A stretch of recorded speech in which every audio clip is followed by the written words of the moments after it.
In this video, I'm going to go through the 12 episodes that Alan Coulter directed on The Sopranos, and similar parallels, themes, or reoccurring issues that I see in the episodes.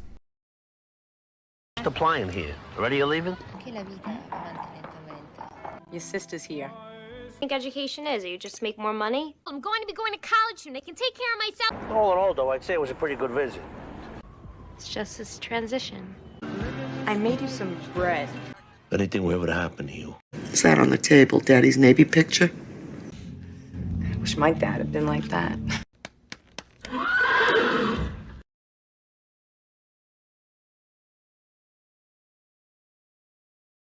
College is considered the episode on The Sopranos that really kicked off its recognition as ushering in a whole new golden age of television, and one in which the audience was capable of relating to a mob boss who killed a guy on the side of the road.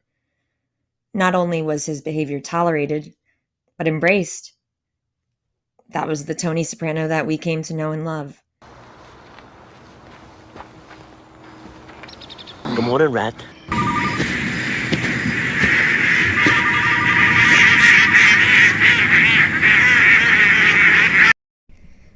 I also find this scene here very powerful in College.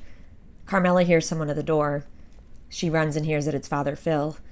And as she gets to the door, we see this big lightning strike that lights up the whole area by the door. It feels very foreboding.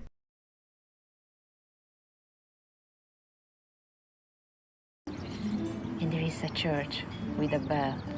And they say, when it rings, that means that a baby was conceived in the town. Now in Isabella, we also focus on the family. In this case, the mother figure. Tony, who's heavily medicated at the time, hallucinates and thinks that he sees a young woman who's an exchange student named Isabella studying oral surgery. My cousin Kiki, after he had his lobotomy, he looked exactly like my son. Olivia. Empty, a shell. I feel like this episode really establishes for us that deep down at Tony's core is a scared little boy who just wants to be loved and comforted by his mother.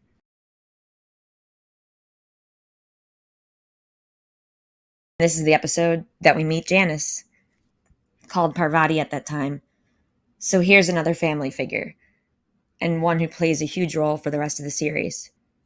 She comes back out of nowhere after leaving for 20 years. Like losing his family, like he lost the ducks. But now one of the ducks is back.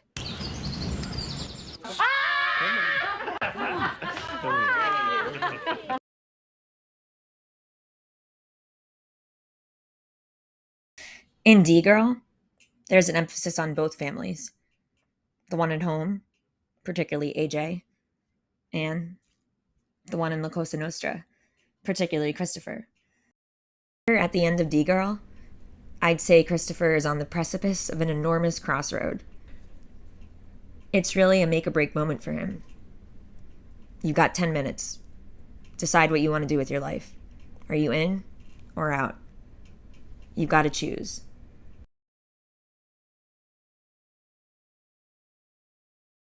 And as long as you live in my house, there are going to be limits. Well, I won't be here for long. I'm 18 years old. I'm going to be going to college soon. I can take care of myself, so just bug out, okay? Oh, you can? That's right. And Full Leather Jacket is another college episode for Meadow, because this is when she's worried about her college admissions. She's worried about Georgetown, and Carmela even steps in briefly.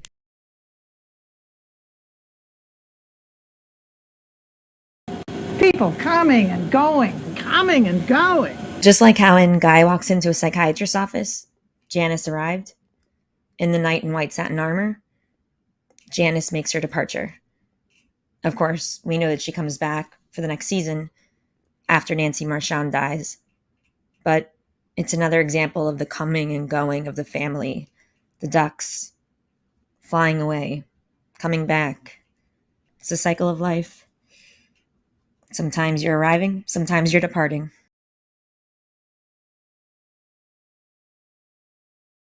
Now here we are again with Meadow in college. A different college, though. Still miss New Jersey? It's only like half an hour away. It's just this transition. It's another example of the flying away, coming back, ducks, family, leaving the nest, and also the growing up or not growing up.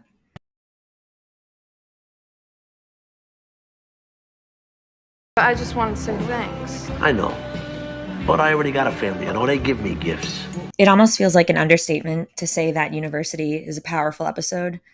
It's one of the most gruesome and one of the most impactful single episode characters, and that's Tracy. Again, we can bring this back to the family with Meadow. We literally see in He Is Risen the back and forth between Meadow and Tracy as they walk out with the bread.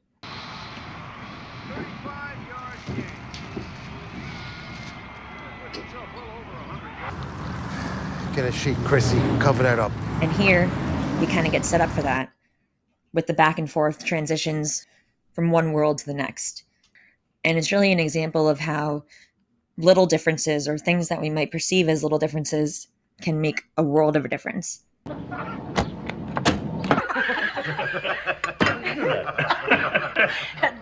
What if Meadow was born into Tracy's family and Tracy was born into Meadow's family?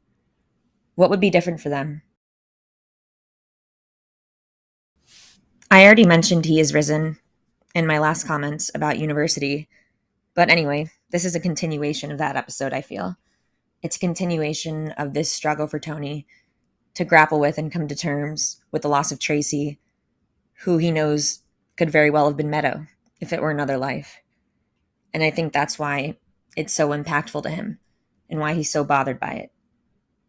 Because he knows that that could have easily been his daughter lying on the ground there.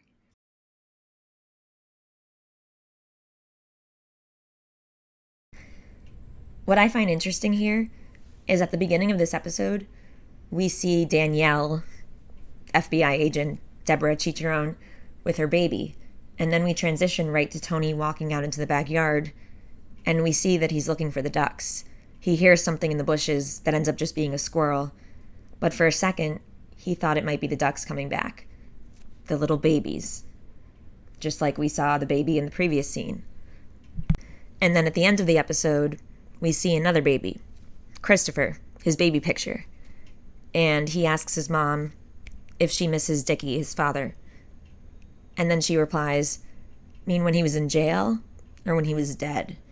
And I feel like it further highlights the fact that Christopher really never had a father, a stable father figure even, in his life. There's also this brief scene in For All That's Public and Private where Tony, Sil, and Christopher are walking from the Bing to this other place to have a meeting. And when they walk around the back, this spot that the camera focuses on reminds me a little bit of the spot that Tracy was killed.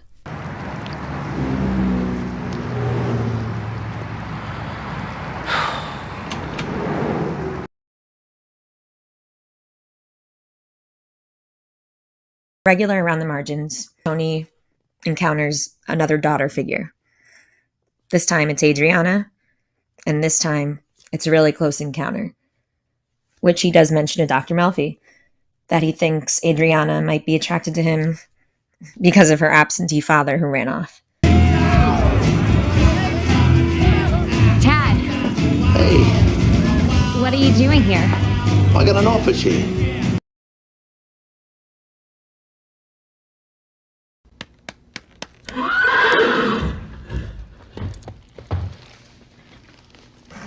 I think I want to come home.